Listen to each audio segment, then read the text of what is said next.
Amen. Good morning, brothers and sisters. காலை வணக்கம் சகோதர சகோதரிகளே. It is great to sing in the presence of the Lord. தேவனுடைய பிரசன்னத்திலே நாம் பாடுவது மிக சிறப்பான காரியம். Now sometimes when we come to church, we think it's a serious thing, so I'd be so quiet. But the Bible says we have to be excited, we have to be joyful, we have to sing and dance in front of God. நாம் சில நேரங்களில் நாம் சபைக்கு வரும்பொழுது மிக மன உருக்கமாய் அப்படியே உருக்கமாய் இருக்க வேண்டும், பயபக்தியோடு இருக்க வேண்டும் என்பதாக இருக்கும். ஆனால் நாம் தேவனுடைய பிரசன்ன ஆராதனைக்கு வரும்பொழுது நாம் சந்தோஷமாக ஆர்ப்பரித்து நாம் பாடக்கூடியவர்களாக இருக்க வேண்டும். When I came to the church in the beginning, I saw the church first time. The singing was amazing. Everybody was so fired up. There was so much fire. They were dancing with joy. நான் முதல் முறையாக சபைக்கு வரும்பொழுது அங்கு பார்க்கும்பொழுது அற்புதமாக பாடிக்கொண்டு உற்சாகமாக ஆடலுடன் அந்த அனல் பறக்கும் உற்சாகமாக பாடிக்கொண்டிருந்தார்கள். We all know David, the king. நாம் அனைவருக்கும் தெரியும் தாவீது ராஜாவா இருக்கிறார். He was dancing like a crazy king. அவர் ஒரு குறுக்கமான ஒரு ராஜாவை போல ஒரு ஆடுகிறவராய் இருந்தார். He was dancing in the front of the crowd. The wife was saying, "You are so crazy." And he said, "I'm dancing to the Lord." அவர் முன்பாக ஆடும் பொழுது அவர் பார்க்கும்போது எல்லாரும் சொன்னார்கள், நீங்கள் எப்படி இது பைத்தியக்காரத்தனம் போல நீங்க ஆடுகிறீர்கள் என்று சொன்னார்கள். ஆனால் அவர் சொன்னார், என் தேவனுக்கு முன்பாக நான் ஆடுகிறேன் என்று சொன்னார். And Jesus says we need to be like a children, we need to be like a child of God, we need to sing and dance like a child. இயேசு சொல்லுகிறார், நாம் தேவனுக்கு முன்பாக அவருடைய குழந்தைகளைப் போல நாம் பாடுகிறவர்களாய் ஆடுகிறவராய் இருக்க வேண்டும், அவரை ஆராதிக்க வேண்டும் என்று. I appreciate all the brothers singing to the song, dancing. நான் நிச்சயமாக சகோதரர்களே நான் பாராட்டுகிறேன், நீங்கள் பாடிக்கொண்டு ஆடிக்கொண்டிருந்தீர்கள். My topic is unshakable faith. இன்று என்னுடைய தலைப்பு அசைக்க முடியாத நம்பிக்கை. Now we all have faith. நாம் அனைவருக்குமே விசுவாசம் இருக்கிறது. But God says we need to have an unshakable faith. ஆனால் தேவன் சொல்கிறார் நமக்கு அசைக்க முடியாத விசுவாசம் இருக்க வேண்டும் என்று. It takes faith to wait for him till the day to meet Jesus. நாம் நம்முடைய விசுவாசம் இயேசுவை சந்திக்கும் வரைக்கும் நாம் தொடர்ந்து இருக்க வேண்டியதாக இருக்கிறது. It takes determination to wait for him till that day. நாம் அந்த நாள் வரைக்கும் நாம் அந்த விசுவாசத்தை காத்துக்கொள்ள வேண்டும் என்பதாக ஒரு தீர்மானம் இருக்க வேண்டும். It takes courage to wait for that day till that day we meet Jesus. நாம் இயேசுவை நாம் சந்திக்க வரைக்கும் அந்த ஒரு தைரியமானது இருக்க வேண்டும், விசுவாசத்தோடு இருக்க வேண்டும். We all need to prepare ourselves to meet that day. நாம் அனைவருமே அந்த நாளை சந்திப்பதற்காக நாம் தயார்படுத்திக் கொண்டிருக்க வேண்டும். Let's go to 1 John 3:2-3. நாம் 1வது யோவான் புத்தகம் 3ஆம் அதிகாரம் வசனம் 2 மற்றும் 3 நாம் படிக்கலாம். 1 யோவான் 3ஆம் அதிகாரம் 2 மற்றும் 3. பிரியமானவர்களே, இப்பொழுது தேவனுடைய பிள்ளைகளாய் இருக்கிறோம், இனி எவ்விதமாய் இருப்போம் என்று இன்னும் வெளிப்படவில்லை. ஆகிலும் அவர் வெளிப்படும் போது அவர் இருக்கிற வண்ணமாகவே நாம் அவரை தரிசிப்பதினால் அவருக்கு ஒப்பாய் இருப்போம் என்று அறிந்திருக்கிறோம். அவர் மேல் இப்படிப்பட்ட நம்பிக்கை வைத்திருக்கிறவன் எவனும் அவர் சுத்தமுள்ளவராய் இருக்கிறது போல தன்னையும் சுத்திகரித்துக் கொள்ளுகிறான். ஆமென். The Bible says when our Lord Jesus Christ appears, we can see him as he is. நாம் வேதாகம் சொல்லுகிறது, இயேசு கிறிஸ்துவ நமக்கு வெளிப்படும் பொழுது அவர் எப்படி இருக்கிறாரோ அப்படியாகவே அவர் வெளிப்படுவார் என்று. What a glorious time will be on that day. அந்த நேரத்தில் எவ்வளவு ஒரு அற்புதமான ஒரு நாளாக இருக்க போகிறது. We have to remember. நாம் அதனை நினைத்துக் கொள்ள வேண்டும். We all become like a heavenly bodies. நாம் அனைவருமே நாம் பரலோகத்திற்குரிய சரீரமாக மாறுவோம். We all become like him.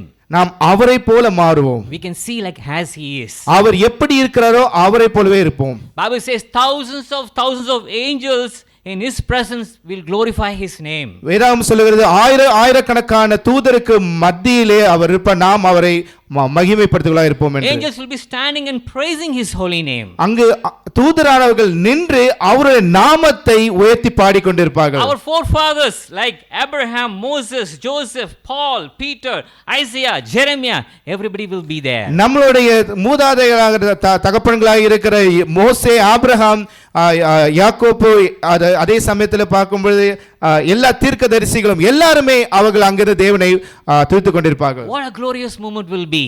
அது எவ்வளவு ஒரு அருமையான தருணமாக We இருக்கும். all know about Abraham. நாம் அனைவருக்குமே தெரியும் ஆபிரகாமை பற்றி. We know him because he wandered from one place to another because God called him to do that. ஆபிரகாமை பற்றி நமக்கு தெரியும், தேவன் அவரை செல்ல சொன்னார் என்ற காரணத்தினால் ஒரு இடத்துல நிற்காமல் எங்கெங்கு செல்ல சொன்னாரோ அங்கெல்லாம் அவர் சென்றார். Moses, who led the Israel மோசே இஸ்ரவேல் மக்களை வழிநடத்தினார் with the tremendous faith in God. அற்புதமான மகிமையான அந்த விசுவாசத்தை கொண்டு தேவன் மீது வைத்துக் கொண்டிருந்தார். He will be there. அவர் அங்கு இருப்பார். Joseph, யோசேப்பு, he suffered in the jail. அவர் சிறையிலே அவர் கடினப்பட்டு கொண்டிருந்தார். Yet he was willing to listen to God's plan. இருந்தாலும் தேவனுடைய திட்டம் எதுவோ அதை செய்ய தயாராக இருந்தார். He will be there. அவரும் அங்கு இருப்பார். You will see him. அவர் உங்களை பார்ப்பார். Pavul, he went through tremendous suffering. பலவிதமான கடினமான சூழல்களே சென்றார். Willing to be single till at the end.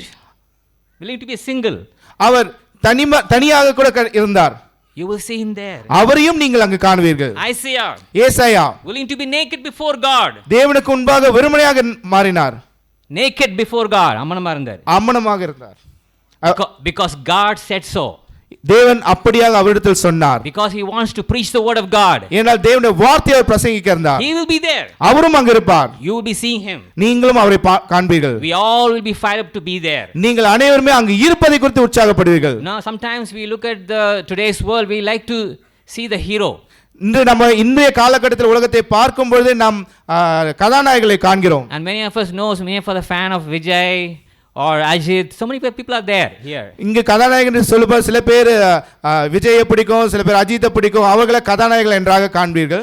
And if he comes, we all want to have a snap with him. அவங்க வந்தார்கள் அவங்களோடு ஒரு புகைப்படம் எடுத்துக்கொள்ள வேண்டும் என்று விரும்புவோம். No, we like that. நாம் அது விரும்புவோம். My wife like Amitabh Bachchan. என்னுடைய மனைவிக்கு அமிதாப் பச்சன் அவங்களுக்கு பிடிக்கும். She likes that person very well. அவங்க அதிகமா பிடிக்கக்கூடியதா இருக்கும். He's a good guy. But think about, you'll be taking a snap with Jesus. அவரும் ஒரு நாள் மரித்து விடுவார். நினைச்சு பாருங்கள், நீங்கள் தேவனுக்கு இயேசுவோடு நீங்கள் புகைப்படம் எடுப்பீர்கள். We all will see all the glorious forefathers standing there and you'll be like, wow, it's so awesome to see them. நாம் அனைவரும் பார்ப்போம், நம்முடைய மிக மகிமை வாய்ந்த சிறப்பான அந்த தகப்பன்கள் அங்கு இருப்பார்கள். அவர்கள் எல்லாரும் நாம் காணக்கூடும். My question is, are you inspired to meet them, all of them in one day? என்னுடைய கேள்வி என்றால், நீங்கள் அவர்கள் எல்லாம் ஒரு நாள் சந்திப்பதற்கு நீங்கள் அதை குறித்து உற்சாகப்படுகிறீர்களா? To be there. அங்கு இருக்க வேண்டும் என்று. You need to have a spiritual eyes, brothers and sisters. உங்களுக்கு ஆவிக்குரிய வாழ்க்கை சரியாக இருக்க வேண்டும். I always tell, it is easy to start something, it is hard to finish till at the end. நாம் அதை ஏதோ ஒரு காரியத்தை இருந்தாலும் அதை ஆரம்பிப்பது என்பது சுலபம், ஆனால் அதனை சரியாக முடிப்பது என்பதுதான் கடினமானது. In a spiritual journey you will see so many things coming in your life. ஆவிக்குரிய இந்த பயணத்திலே பலவிதமான தடைகள் நம்மை சூழ்ந்து வரக்கூடும். Many of us will leave the fellowship. பல பேர் நம்மிடத்தில் இந்த அந்யோன்யத்தை விட்டு விலக கூட நேரிடும். Because of the faith is not unshakable. They don't have tremendous faith on God. ஏனென்றால் அவருக்கு அந்த தேவனுக்கு மேல் இருக்க வேண்டிய அபிரவிதமான அந்த விசுவாசமானது இல்லாததின் காரணத்தினால் அவர்கள் விசுவாசத்தை கைவிட நேரம். We are going to look at one of the example. நாம் ஒரு உதாரணத்தை இங்கு பார்க்க போகிறோம். Let's turn to 2 Kings chapter 6 8 to 14. நாம் 2 ராஜாக்கள் புத்தகம் 6ஆம் அதிகாரம் வசனம் 8 முதல் 14 வரை படிப்போம். 2 ராஜாக்கள் 6ஆம் அதிகாரம் வசனம் 8 முதல் 14 வரை. அக்காலத்தில் சீரியாவின் ராஜா இஸ்ரவேலுக்கு விரோதமாய் யுத்தம் பண்ணி இன்ன ஸ்தலத்திலே பாளையம் இறங்குவேன் என்று தன் ஊழியக்காரரோடு ஆலோசனை பண்ணினான். ஆகிலும் தேவனுடைய மனுஷன் இஸ்ரவேலின் ராஜாவிடத்தில் ஆள் அனுப்பி இன்ன இடத்துக்கு போகாதபடிக்கு எச்சரிக்கையாயிரும், சீரியர் அங்கே இறங்குவார்கள் என்று சொல்ல சொன்னான். அப்பொழுது இஸ்ரவேலின் ராஜா தேவனுடைய மனுஷன் தன்னை எச்சரித்து தனக்கு குறித்து சொன்ன ஸ்தலத்திற்கு மனுஷரை அனுப்பி பார்த்து எச்சரிக்கையாக இருந்து இப்படி அநேக தரம் தன்னை காத்து கொண்டான். இந்த காரியத்து நிமித்தம் சீரிய ராஜாவின் இருதயம் குழம்பி அவன் தன் ஊழியக்காரரை அழைத்து, நம்முடையவர்களின் இஸ்ரவேல் ராஜாவுக்கு உளவாய் இருக்கிறவன் யார் என்று நீங்கள் எனக்கு அறிவிக்க மாட்டீர்களா என்று கேட்டான். அப்பொழுது அவன் ஊழியக்காரரில் ஒருவன், அப்படி இல்லை, என் ஆண்டவனாகிய ராஜாவே, நீர் உம்முடைய பள்ளி அறையிலே பேசுகிற வார்த்தைகளையும் இஸ்ரவேலில் இருக்கிற தீர்க்கதரிசியாகிய எலிசா இஸ்ரவேலின் ராஜாவுக்கு அறிவிப்பான் என்றான். அப்பொழுது அவன், நான் மனுஷரை அனுப்பி அவனை பிடிக்கும்படி நீங்கள் போய் அவன் எங்கே இருக்கிறான் என்று பாருங்கள் என்றான். அவன் தோத்தானில் இருக்கிறான் என்று அவனுக்கு அறிவிக்கப்பட்டது. அப்பொழுது அவன் அங்கே குதிரைகளையும் ரதங்களையும் பலத்த இராணுவத்தையும் அனுப்பினான். அவர்கள் ராக்காலத்திலே வந்து பட்டணத்தை வளைத்து கொண்டார்கள். ஆமென். Now here is see King Aram was at war with the king of Israel, that is king of Israel. இங்கு ஆராம் என்ற இந்த அரசனானவர் இஸ்ரவேலின் மக்களின் அந்த ராஜாவிடத்தோடு போர் புரிகிறார். He wants to kill the king. அவர் இஸ்ரவேல் ராஜாவை கொலை செய்ய வேண்டும் என்று விரும்புகிறான். He made plans to attack him. அவரை தாக்குவதற்காக பல திட்டங்களை மேற்கொள்கிறான். So when the king was passing by, he wants to attack and kill that king of Israel. அந்த அரசரானவர் இஸ்ரவேல் அரசரானவர் செல்லும் பொழுது அவரை நிறுத்தி அங்கே கொல்ல வேண்டும் என்பதாக திட்டமிடுகிறான். So he is making plan, he is telling the soldiers to attack on that day. அவர் திட்டமிட்டு அவங்களுடைய அந்த போர் சேவகத்தை சொல்கிறார், இந்த நாளிலே இந்த காரியத்தில் அவளை தாக்க வேண்டும் என்று சொல்கிறான். So he was waiting by, the king will pass by, but the king did not come. The king of Israel did not come. அவர்கள் காத்து கொண்டிருக்கிறார்கள். ராஜா அந்த வழியாக செல்வார், இஸ்ரவேல் ராஜா செல்வார் என்று காத்து கொண்டிருக்கிறார். ஆனால் அந்த நேரத்தில் அவர் வரவில்லை. So again he making another plan, some other day. Okay, this day this king of Israel is going to come, I am going to kill him. அது இல்லாம அடுத்து வேறு ஒரு திட்டம் இடுகிறார்கள். இந்த நாளிலே அரசர் இந்த வழியாக வருவார், அந்த இடத்திலே நாம் அவரை தாக்குவோம் என்று ஒரு திட்டம் இடுகிறார்கள். Again he was waiting for the king of Israel did not come. மீண்டும் அவர்கள் காத்து கொண்டிருக்கிறார்கள். ஆனால் இஸ்ரவேலின் ராஜா வரவே இல்லை. Because Israel king changed his plan. ஏனென்றால் இஸ்ரவேல் ராஜா அவருடைய திட்டத்தை மாற்றிக் கொண்டார். The king got upset.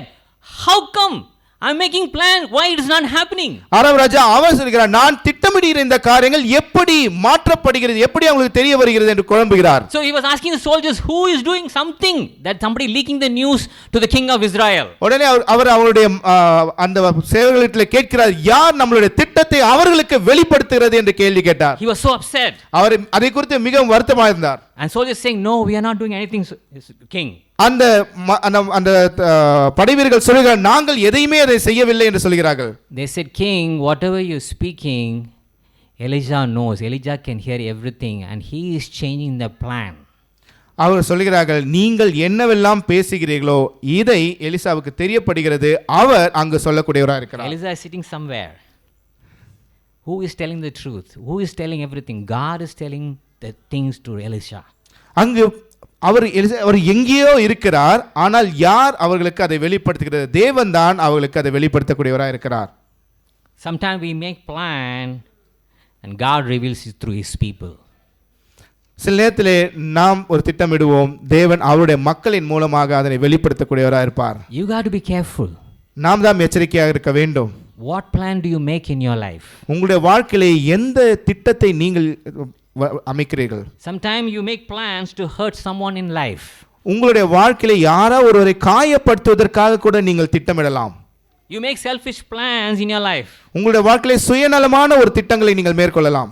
But God will reveal to his people. ஆனால் அவருடைய தேவன் அவருடைய மக்களுக்கு அதனை வெளிப்படுத்தக்கூடியவராக இருப்பார். And the king was so upset. அந்த ராஜா மிகவும் கோபப்பட்டார்.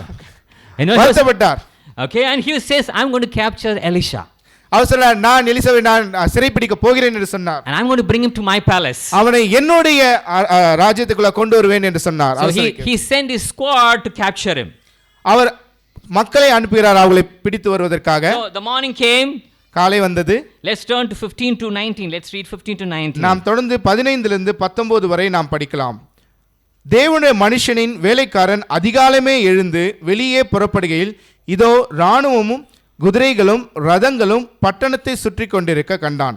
அப்பொழுது வேலைக்காரன் அவனை நோக்கி, ஐயோ என் ஆண்டவனே, என்ன செய்வோம் என்றான். அதற்கு அவன், பயப்படாதே, அவர்களோடு இருக்கிறவர்களை பார்க்கலும் நம்மோடு இருக்கிறவர்கள் அதிகம் என்றான். 15 to 19. அப்பொழுது எலிசா விண்ணப்பம் பண்ணி, கர்த்தாவே, இவன் பார்க்கும்படி இவன் கண்களை திறந்தருளும் என்றான். உடனே கர்த்தர் அந்த வேலைக்காரன் கண்களை திறந்தார். இதோ எலியாவை சுற்றிலும் அக்னிமயமான குதிரைகளாலும் ரதங்களாலும் அந்த மலை நிறைந்திருக்கிறதை அவன் கண்டான். அவர்கள் அவனிடத்தில் வருகையில் எலிசா கர்த்தரை நோக்கி விண்ணப்பம் பண்ணி, இந்த ஜனங்களுக்கு கண்மயக்கம் உண்டாகும்படி செய்யும் என்றான். எலிசாவுடைய வார்த்தையின்படியே அவர்களுக்கு கண்மயக்கம் உண்டாகும்படி செய்தார். அப்பொழுது எலிசா அவர்களை நோக்கி, இது வழி அல்ல, இது பட்டணமும் அல்ல, என் பிறகே வாருங்கள், நீங்கள் தேடுகிற மனுஷனிடத்தில் நான் உங்களை வழிநடத்துவேன் என்று சொல்லி அவர்களை சமாரியாவுக்கு அழைத்து கொண்டு போனான். ஆமென். Now here you see, just imagine. இங்கே பார்க்கிறதை நீங்க சிந்தித்து நினைத்து பாருங்கள். Elisha is staying in the house, his servant Gehazi also there. அங்கு எலிசா ஒரு வீட்டிலே இருக்கிறார், அவருடைய சேவகரும் கூட இருக்கிறார். When he gets up in the morning, he opens the window. அவர் காலையில எழுந்தவுடன் அவருடைய அந்த ஜன்னலை திறக்கிறார். And he saw all the soldiers surrounding his place. அவர் காண்கிறார் எல்லா படை வீரர்களும் அவருடைய வீட்டை சுற்றியாக இருந்து கொண்டிருக்கிறார்கள். Think for a minute, when you get up in the morning, you open the door, there are thousands of soldiers surrounding, all the whole army of soldiers surrounding your place with the gun. நீங்க நினைத்து பாருங்கள், காலையிலே நீங்க தூங்கி எழுந்தவுடன் உங்களுடைய வீட்டின் ஜன்னலை நீங்கள் திறக்கும் பொழுது ஆயிரக்கணக்கான படை வீரர்கள் இராணுவமானது உங்கள் வீட்டுக்கு முன்பாக அந்த துப்பாக்கிகளை ஏந்தி கொண்டு நின்று கொண்டிருக்கிறார்கள். How will you feel? எப்படியாக உணர்வீர்கள்? You feel terrified. நீங்க பயந்து நடுங்குவீர்கள் அல்லவா? நான் என்னப்பா பண்ணேன், இவ்வளோ போலீஸா, நம்ம என்ன எவ்வளோ டெரரிஸ்டா? You feel so fearful. நீங்க மிகவும் பயம் வாய்ந்தவளாய் மாறுவீர்கள். Now that's what happened. அதுதான் அங்கு நடந்தது. He got up in the morning and he saw this, he saw the scene. They were like, the Gehazi, like, oh my God, Elisha, Elisha, he was calling. அதுக்கு பிறகு அவருடைய சேவகர் எழுந்து பார்த்து, ஐயோ என்ன நடக்கிறது இங்கே, எலிசா எலிசா என்று பதட்டமாய் கூப்பிட்டார். Elisha came out and he saw everybody. Elisha வெளியே வந்து எல்லாரையும் பார்த்தார். And he said to Gehazi, those who are with us are more than those who are with them. அவரிடத்திலே சேவகத்தில் அவர் சொல்கிறார், நம்மோடு இருக்கிற அவர்களை காட்டிலும் மிக சக்தி வாய்ந்தவர்கள் என்று சொன்னார். We have a larger army covering our face, covering our house. நம்மளுடைய வீட்டை சுற்றி மிகப்பெரிய ஒரு இராணுவமானது சூழ்ந்திருக்கிறது. கேசி பார்த்துருப்பாரு, என்ன பைத்தியக்காரன்பா, யாருமே நம்ம 2 பேர் தான் இருக்கோம், நாங்கள் 2 பேர் தான் இருக்கிறோம். ஆனால் சார் நம்மளுக்கு நிறைய பேர் இருக்காங்களா, இங்கே எல்லாம் சோல்ஜர்ஸ் இருக்கிறாங்க, நான் 2 பேர் தான் இருக்கேன், இவரும் சொல்கிறார் நிறைய பேர் இருக்குமா, என்ன தெரியலையே, என்ன நடக்குதுன்னு தெரியலையே. He was so confused. அவர் பார்க்கும்பொழுது அதை குறித்து இவர் இப்படி சொல்லும் பொழுது நாம் 20 தான் இருக்கிறோம், ஆனால் நிறைய பேர் இருக்கிறார்கள் என்று சொல்கிற குறித்து அவர் மிகவும் மனக்குழப்பத்தில் கூட சென்றார். Maybe Gehazi wants to run away from this place. ஒருவேளை அங்கிருந்து நம்ம விலகி ஓடலாம் என்று கூட அவர் நினைத்திருக்கலாம். We all know when we face difficulties in life, we are so fearful, we always wanted to get back door. நம்மளுடைய வாழ்க்கையிலே இது போன்ற ஒரு பிரச்சனைகளும் கடினமான சூழ்நிலைகள் வரும்பொழுது நாம் அந்த பின் கதவு மூலமாக விலகி ஓட வேண்டும் என்று கூட நாம் நினைத்திருப்போம். Or am I in the right place? இல்லை, நாம் சரியான இடத்திலே நான் இருக்கிறேனா? Yet Elisha said, open your eyes, God open his eyes, God, to Gehazi, so that he can see your power. அவர் எலியா தேவனிடத்திலே ஜெபித்தார், சேவனுடைய கண்களை திறக்கும் தேவனே, அவர் இதனை பார்க்க வேண்டும் என்பதாக ஜெபித்தார். The Bible says, Lord opened the eyes of Gehazi and he could see the chariots of fire hovering over the entire house of Elisha.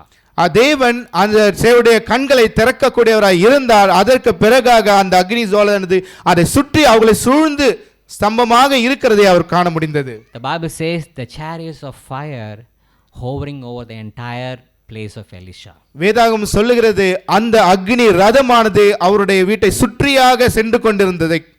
See, Elisha was spiritual enough to see the God's power. Elisha தேவனுடைய அந்த வல்லமையை பார்க்கிறதற்கு போதுமான அளவுக்கு அவர் ஆவிக்குரியவராய் இருந்தார். Sometimes we underestimate the God's power. சில நேரங்களில் நாம் தேவனுடைய வல்லமையை நாம் குறைந்து மதிப்பீடுகளாக இருக்கிறோம். God can work through even odd situations in life. நம்முடைய வாழ்க்கையில எல்லா சூழ்நிலைகளிலும் தேவன் அவர் அந்த பிரச்சனைகளை மேற்கொள்ளக்கூடியவராக இருக்கார். God will never let us down in life. நம்முடைய வாழ்க்கையில எந்த நேரத்திலும் நம்மை கீழே விடுவதற்கு அவர் தயாராக இல்லை. God will always do miracles in everyone's life. தேவன் எல்லாருடைய வாழ்க்கையிலுமே அற்புதங்களை செய்வதற்காக தயாராக இருக்கிறார். Because God knows what he is doing. என்றால் தேவனுக்கு தெரியும் அவர் என்ன செய்கிறார் என்று. And God is renewing our faith every day, renewing our faith every day. ஒவ்வொரு நாளும் தேவன் நம்முடைய விசுவாசத்தை புதுப்பிக்க கூடியவராய் இருக்கிறார். Only thing we need to rely on God. நாம் ஒரே ஒரு காரியம், நாம் தேவனை சார்ந்து இருக்கிறவர்களாய் இருக்க வேண்டும். If we see things spiritually, everything will be different. நாம் அந்த காரியத்தை நாம் ஆவிக்குரியதில் இருந்து நாம் பார்க்கும்போது எல்லாமே மாற்றமாக இருக்கும். Do we think like that? நாம் அப்படியாக நாம் சிந்திக்கிறோமா? We need to have a spiritual eyes, brothers and sisters. நமக்கு ஆவிக்குரிய கண்களோடு நாம் அதனை பார்க்க வேண்டும் சகோதர சகோதரிகளே. When you rely on God, you will face fear in a different way. நாம் தேவனை சார்ந்து இருக்கும் பொழுது அந்த பயத்தை கூட வேறு விதமாய் தான் நாம் பார்க்க கூடும். Sometimes when we face problem, we become panicky. சில நேரத்தில் நாம் பிரச்சனைகள் வரும்பொழுது நாம் மிகவும் பயந்து நடுங்குகிறவர்களாய் இருக்கும். Not being happy. நாம் அதை குறித்து சந்தோஷமா இருக்க Not மாட்டோம். being tensed, but being tensed up. நாம் அதை குறித்து மிகவும் மன உளைச்சல் உள்ளவர்களாய் கூட மாறுகிறோம். But we need to open our spiritual eyes. ஆனால் நாம் ஆவிக்குரிய கண்களை நாம் திறக்க வேண்டும். And could see God working miracles in life. நம்ம வாழ்க்கையிலே தேவன் செய்கிற அற்புதங்களை நாம் காணக்கூடியவர்களாய் இருக்க வேண்டும். And here you see God did an amazing miracle and Elisha prayed, God make them blind. Everybody become blind. அங்க தேவன் இங்கு பார்க்கும்போது எப்படியான ஒரு அற்புதங்களை அங்க செய்யக்கூடியவராக இருந்தார். அவரிடத்தில் தேவனிடத்தில் ஜெபித்தார் எலிசா, அவருடைய கண்களை நீங்கள் குருடாக்கும் என்று தெரியாதபடி மாற்றும் என்று. அவர்கள் எல்லாமே தெரியாதபடி அவர்கள் கண்கள் மாறினது. Elisha is like you and me. Elisha உங்களைப் போல என்னை போலதான். What is the difference? என்ன வித்தியாசம்? Only thing he has tremendous faith. ஒரே ஒரு காரியம், அவர் அபிரவிதமான அவர் விசுவாசம் அவர் கொண்டிருந்தார். Let's turn to Psalm 34 verse 7. நம்மளுடைய வேதாகமத்தை சங்கீத புத்தகம் 34ஆம் அதிகாரம். Psalm 34 verse 7. சங்கீத புத்தகம் 34ஆம் அதிகாரம் வசனம் 7. கர்த்தருடைய தூதன் அவருக்கு பயந்தவர்களை சூழ பாளையம் இறங்கி அவர்களை விடுவிக்கிறார். Amen. The slide is not there. Okay. So Bible says very clearly, the Lord will encamps around all those who fear him. வேதாகம் சொல்லுகிறது அவரை குறித்து பயந்து இருக்கவர்களுக்கு சூழ பாளையம் இறங்கி விடுவிக்கிறார் என்று. Do you feel that way? நீங்கள் அப்படியாக உணர்கிறீர்களா? There is a fire. There is God's people. God's angel is protecting you wherever you go. தேவனுடைய தூதரானவர்கள் நம்மை சூழ்ந்து நம்மை பாதுகாத்துக் கொண்டிருக்கிறார். அவருடைய நெருப்பானது, அவருடைய ஜுவாலையானது நம்மை பாதுகாக்கிறது. Let's turn to Psalm 91:11. நாம் நம்முடைய வேதாகமத்தை 91 சங்கீத புத்தகம் 91ஆம் அதிகாரம் வசனம் 11 பார்க்கலாம். சங்கீத புத்தகம் 91:11. உன் வழிகளிலெல்லாம் உன்னை காக்கும்படி உனக்காக தம்முடைய தூதர்களுக்கு கட்டளையிடுவார். ஆமென். Amen. God says everybody has an angel. தேவன் சொல்கிறார், Do you believe that? நம்மை தூதர்கள் காக்கிறார்கள் என்று. Sometimes we feel lonely, we feel nobody is there. No, God is always there, sending his angels. He is there with us. சில நேரத்தில் நாம் நினைப்போம் நாம் யாருமே நம்மோடு இல்லை, நாம் தனிமையாக இருக்கிறோம் என்பதாக நாம் நினைப்போம். ஆனால் தேவன் அவர்களுடைய தூதர்களை அனுப்பி நமக்கு ஒத்தாசை செய்யக்கூடியவராக இருக்கிறார். Even when Jesus was in the Gethsemane, he was praying to God, and some people are telling me, hey, God, no, I want to punish these people. Jesus said, don't you think so I have the power? அங்கே Gethsemane தோட்டத்திலே அவர் இருக்கும் பொழுது அந்த நேரத்தில் அவர்கள் சொல்லுகிறார்கள், அவர்களை தூதலை கொண்டு அழிக்க வேண்டும் என்று அவர் சொல்லுகிறார். அப்பொழுது இயேசு சொல்லுகிறார், எனக்கு அந்த பலம் இல்லை என்று நீங்கள் நினைக்கிறீர்களா என்று கேட்கிறார். If I have the power, I have so many angels are waiting for my command. They can destroy this world. I am not calling them. Don't worry about it. நான் அழைத்தேன் என்றால் ஆயிரக்கணக்கான தூதர்கள் வந்து அவர்களை அழித்து போடுவார்கள். ஆனால் அது என்னுடைய சித்தமல்ல, நான் அவர்களை அழைக்க போவதும் இல்லை என்று சொன்னார். I believe when we have the spiritual eyes, brothers and sisters, our life be so different. நான் விசுவாசிக்கிறேன், நாம் எப்பொழுது ஆவிக்குரிய கண்களோடு நாம் எல்லாவற்றையும் பார்க்கிறோமோ அப்பொழுது நம்முடைய வாழ்க்கை வேறு விதமாக இருக்கும். And second thing is you got to have a spiritual plan. நமக்கு இரண்டாவது காரியம், நமக்கு ஆவிக்குரிய திட்டங்கள் நமக்கு இருக்க வேண்டும். I think slides are not coming. Okay, next slide. Okay, in order to have, we always need to have a goal in life. நாம் அனைவருக்குமே goal, we need to have a goal. நம்ம அனைவருக்குமே ஒரு திட்டம் என்பது, ஒரு குறிக்கோள் என்பது இருக்க வேண்டும். Let's turn to Luke 13:31 to 32. நாம் நம்முடைய வேதாகமத்தை லூக்கா புத்தகம் 13ஆம் அதிகாரம். Keep moving. Second one, you got to have a spiritual plan. லூக்கா புத்தகம் 13ஆம் அதிகாரம் 31 ல இருந்து 32. 31 முதல் 32 வரை. அந்த நாளிலே சில பரிசேயர் அவரிடத்தில் வந்து, நீர் இவ்விடத்தை விட்டு போய்விடும், ஏரோது உம்மை கொலை செய்ய மனதாயிருக்கிறான் என்றார்கள். அதற்கு அவர், நான் இன்றைக்கும் நாளைக்கும் பிசாசுகளை துரத்தி வியாதியுள்ளவர்களை சொஸ்தமாக்கி 3ஆம் நாளில் நிறைவடைவேன் என்றார். Amen. Amen. In English you can read 31 to 32. You are there? Yeah, you can read it here. At the time some Pharisees came to Jesus and said to him, leave this place and go somewhere else. Herod wants to kill you. He replied, go tell that fox, I will keep on driving out demons and healing people today and tomorrow, and on the third day I will reach my goal. Amen. We always have a goal in life. நம்முடைய வாழ்க்கையில் எப்பொழுதுமே நமக்கு குறிக்கோள் இருக்கும். When we work, we expect a salary back. நாம் வேலை செய்யும் பொழுது நாம் என்ன எதிர்பார்ப்போம்? நம்மளுக்கு சம்பளமானது வந்து சேர வேண்டும் என்று. Do anybody work for free? யாராவது இலவசமாக வேலை செய்கிறீர்களா? யாரா கை தூக்குங்க, யாராவது வேஸ்ட் பண்ணுவானா? என்ன இலவச சம்பளமே இல்லாமல் வேலை செய்கிறீர்களா? யாருமே கிடையாது. ஓகே, சம்பளம் தராட்டுனா அவ்வளோதான். ஓகே, 31ஆம் கரெக்டாக சேலரி வந்துடணும், வராட்டுனா அவ்வளோதான். அடுத்த 1ஆம் என்னம்மா ஆச்சு காசு, என்னப்பா கஷ்டப்பட்டு ஒர்க் பண்ணியிருக்கேன்ப்பா, இல்லைமா இருக்கியா? என்னைக்காவது நான் ஒரு பாஸ் நிறைய பண்ணிட்டேன், இந்த மாதம் நான் ஃப்ரீயாக கொடுப்பேன்னு சொல்ல முடியுமா? கிடையாது. So nobody works for free. You want to earn and take care of your life, family and friends. நாம் யாருமே இலவசமாக வேலை செய்வது போது கிடையாது. நாம் கடினமாக உழைப்போம். அந்த அதில் வருகிற வருமானத்தை கொண்டு என் குடும்பத்தையும் என்னோட தேவைகள் நாம் சந்திப்போம். We all have a great plan in life. நம்முடைய வாழ்க்கையில் அனைவருக்குமே ஒரு திட்டம் என்னது இருக்கும். Bro, I want to earn so and so. I want to build this. சவரே, நான் நிறைய சம்பாதிச்சு நான் இதெல்லாம் கட்ட வேண்டும் என்று நாம் சிந்திப்போம். We all have different plans in the world. நாம் உலகத்திலே பலவிதமான திட்டங்களை நாம் கொண்டிருப்போம். But do we have a spiritual goal in life? ஆனால் ஆவிக்குரிய திட்டம் உங்களுடைய வாழ்க்கையில் இருக்கிறதா? Think about for a minute. ஒரு நிமிடம் யோசித்து பாருங்கள். What is your spiritual plan or goal in your life? உங்களுடைய வாழ்க்கையிலே ஆவிக்குரிய திட்டமானது, குறிக்கோளானது என்ன? ப்ரே பண்ணோம் ப்ரோ, பைபிள் படிப்போம் ப்ரோ, 2 பேரை இன்வைட் பண்ணோம் ப்ரோ, அதான் என் கோல் ப்ரோ. தட்ஸ் நாட், அவ்வளோதான் bro. No, you have bigger goal in life. இல்லை, உங்களுக்கு மிகப்பெரிய திட்டமானது இருக்குது. Do you have that bigger goal in life? உங்களுடைய வாழ்க்கையில அந்த மிகப்பெரிய திட்டம் இருக்கிறதா? If I'm going to ask you how many people stay, bro, in 2024, bro, I want to lead a ministry, I want to lead thousands of people, I want to help many youngsters who can change their lives. This is my goal, bro.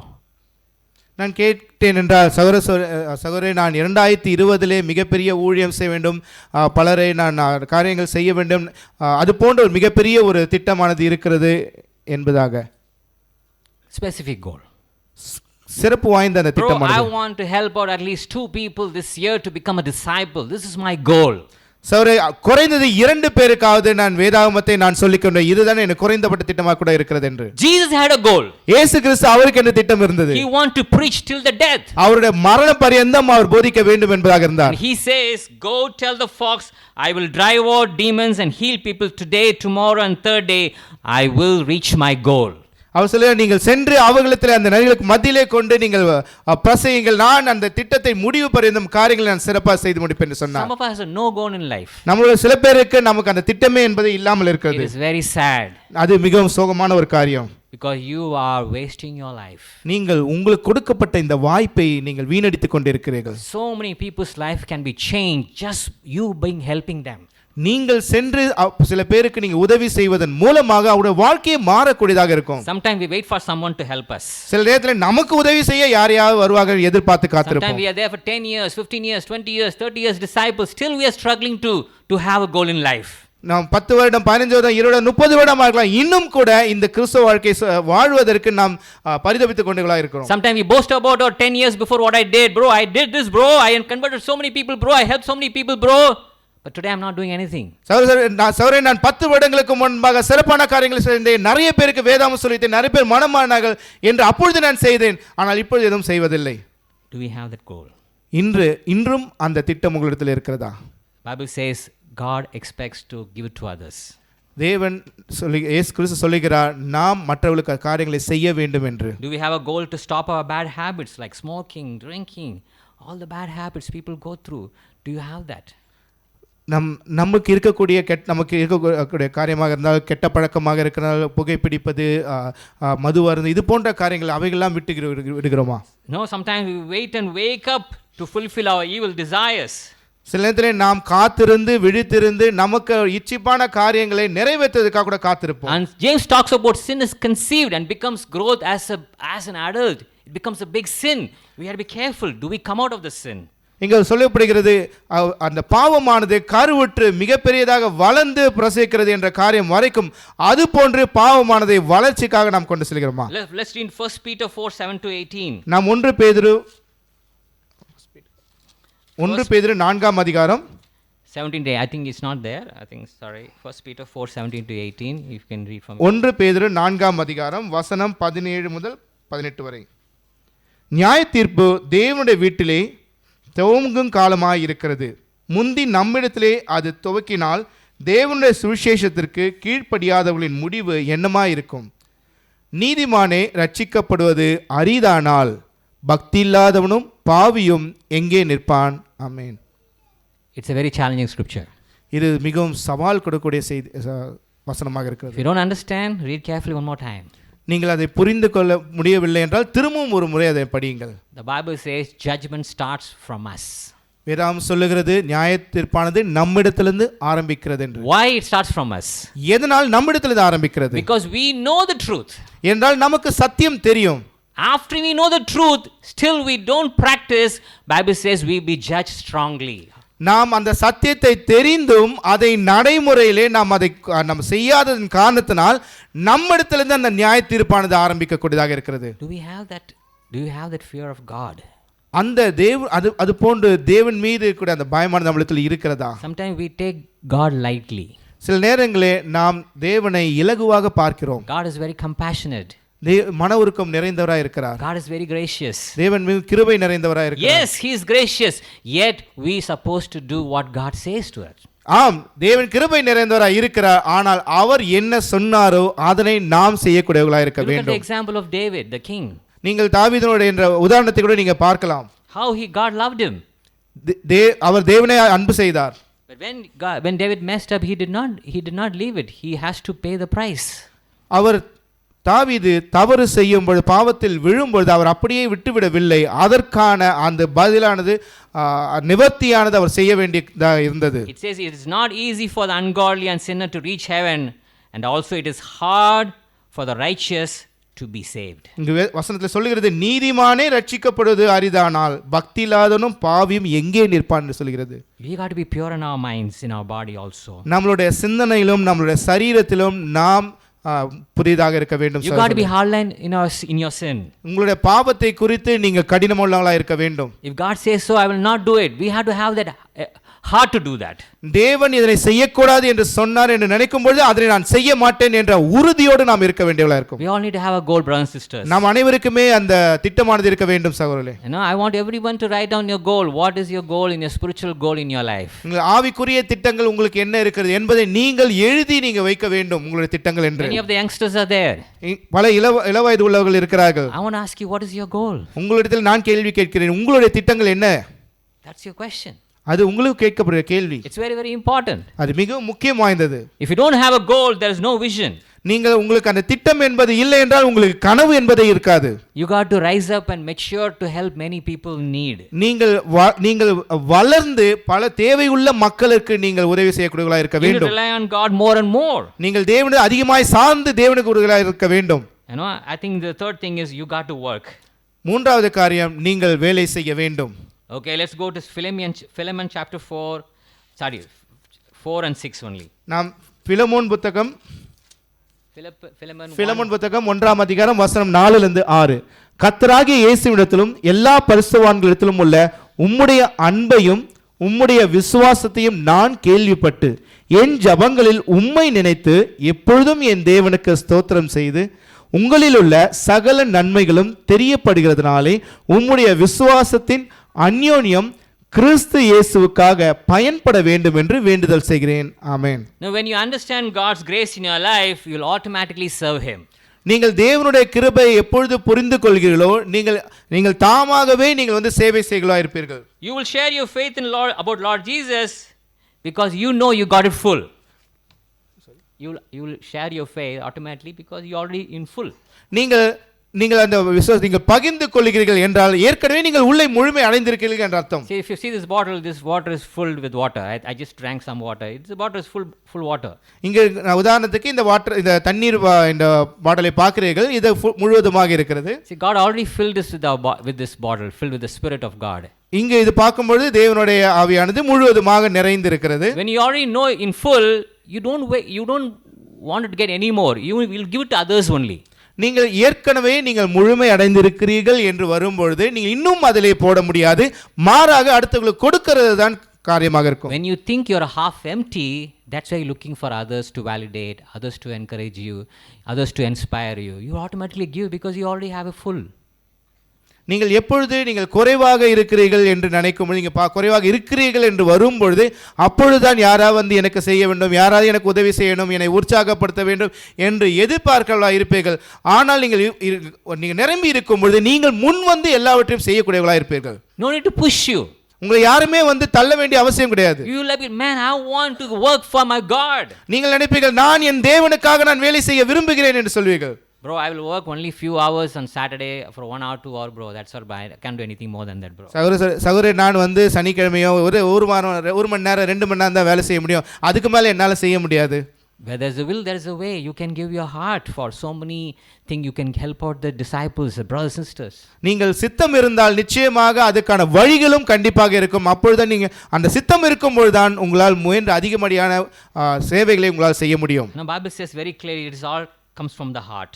வேதாகமம் தெளிவாக சொல்கிறது, இவைகள் அனைத்தும் உங்களுடைய இருதயத்திலிருந்து வருகிறது என்று. Are you sharing your faith? உங்களுடைய விசுவாசத்தை நீங்கள் பகிர்ந்து கொள்கிறீர்களா? Or do you close your mouth? Or இல்லை என்றால் உங்களுடைய வாயை மூடிக்கொண்டிருக்கிறீர்களா? Think about many of us. How did you came to the church? இங்கு பல பேர் எப்படி சபைக்கு வந்தீர்கள்? Did you came on your own? நீங்களாகவே வந்தீர்களா?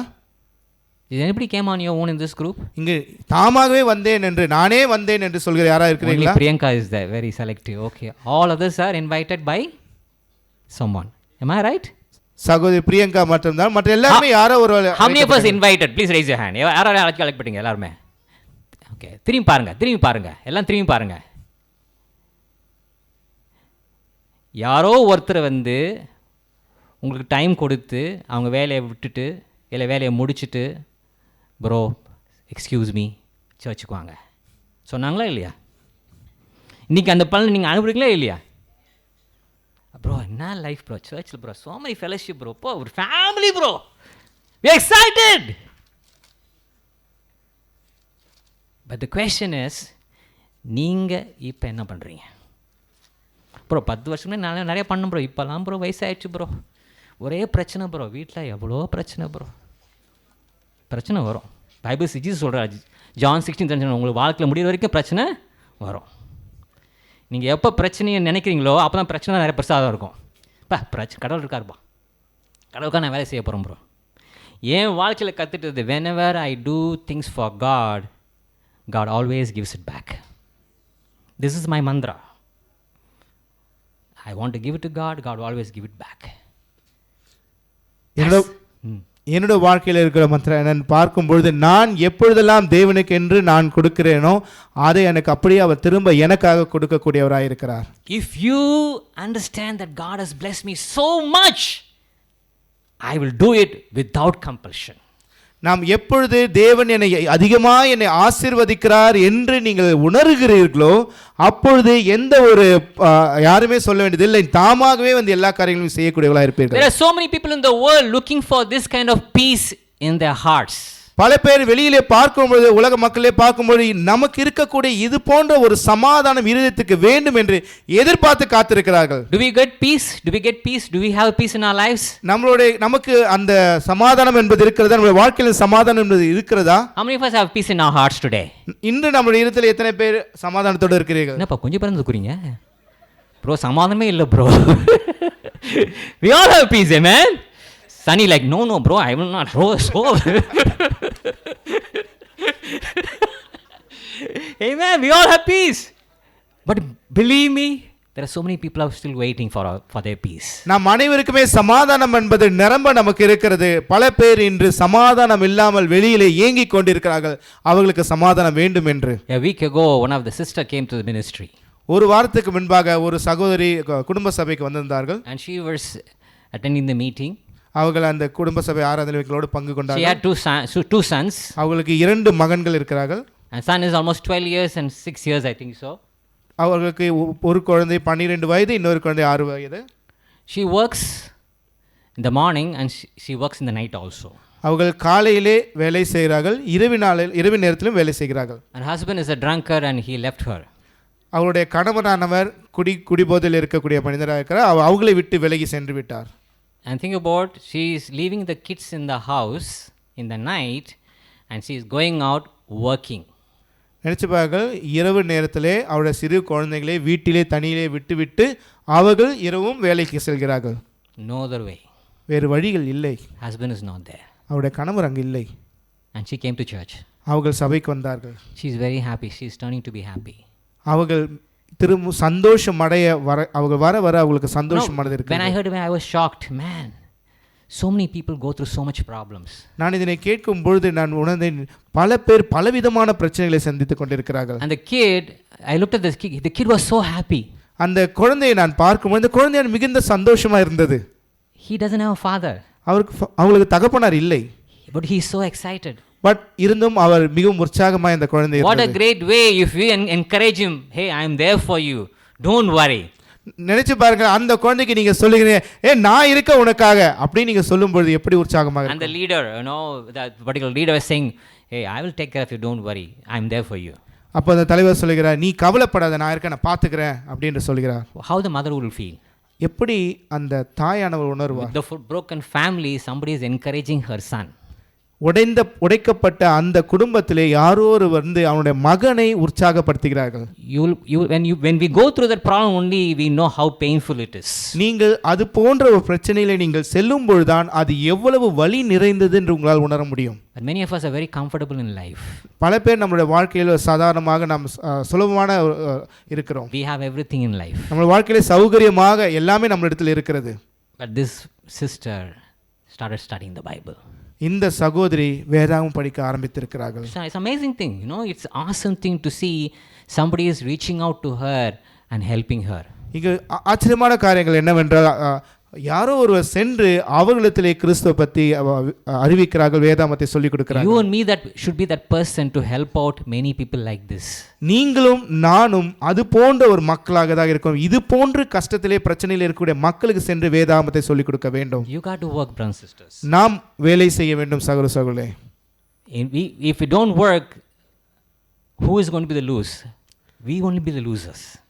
நாம் அந்த போன்ற வேலைகளை நாம் செய்யவில்லை என்றால் யார் இழக்கிறவர்களாக இருக்கிறார்? நாம் தான் இழக்கப்படுகிற மக்களாக இருப்போம். Because you lose the opportunity to help that person.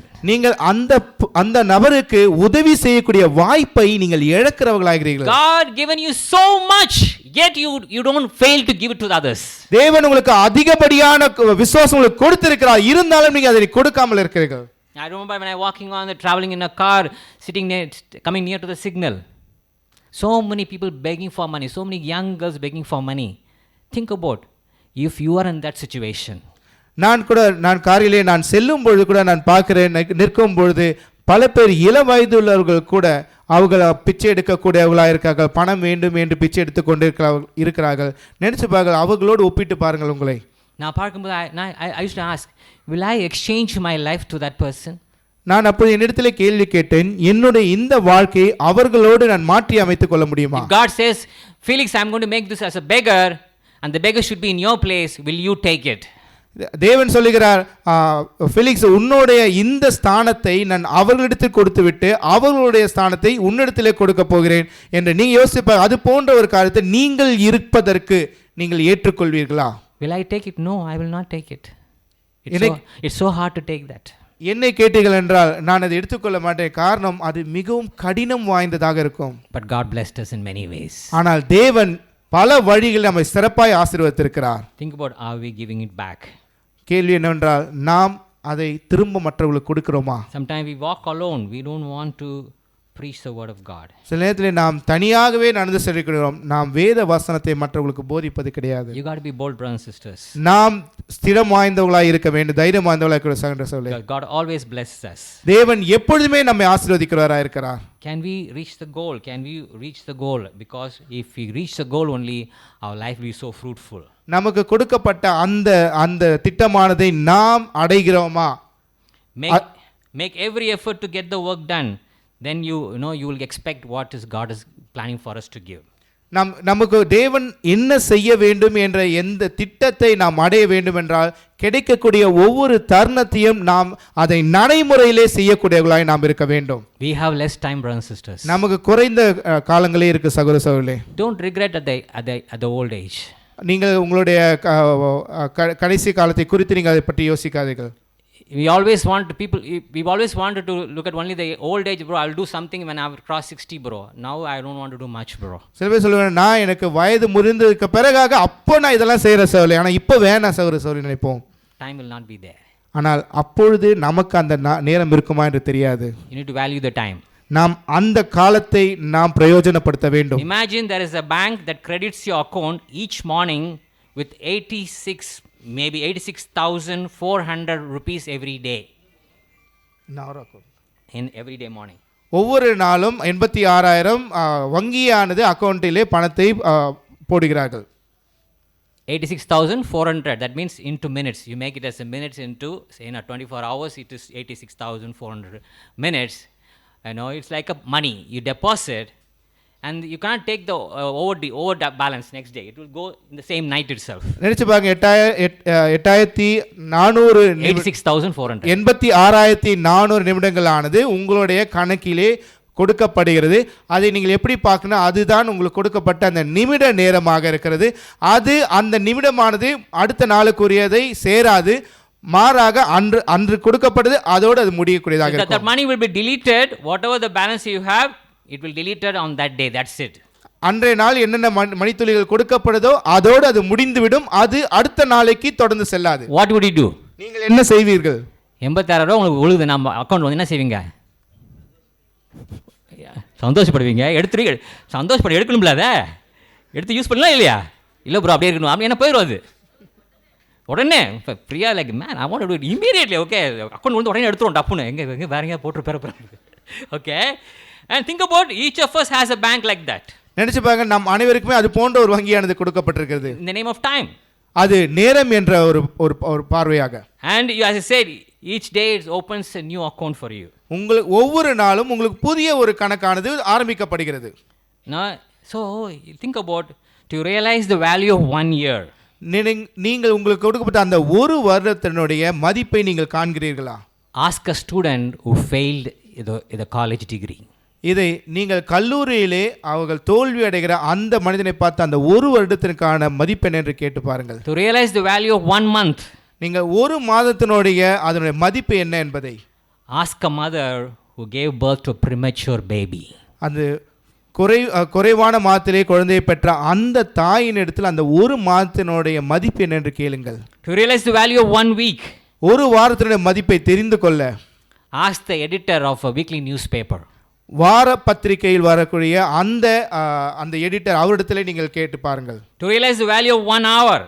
ஒரு மணி நேரத்தினுடைய மதிப்பு என்ன என்பது புரிந்து கொள்ள ask the lover who is waiting to meet her partner or her partner.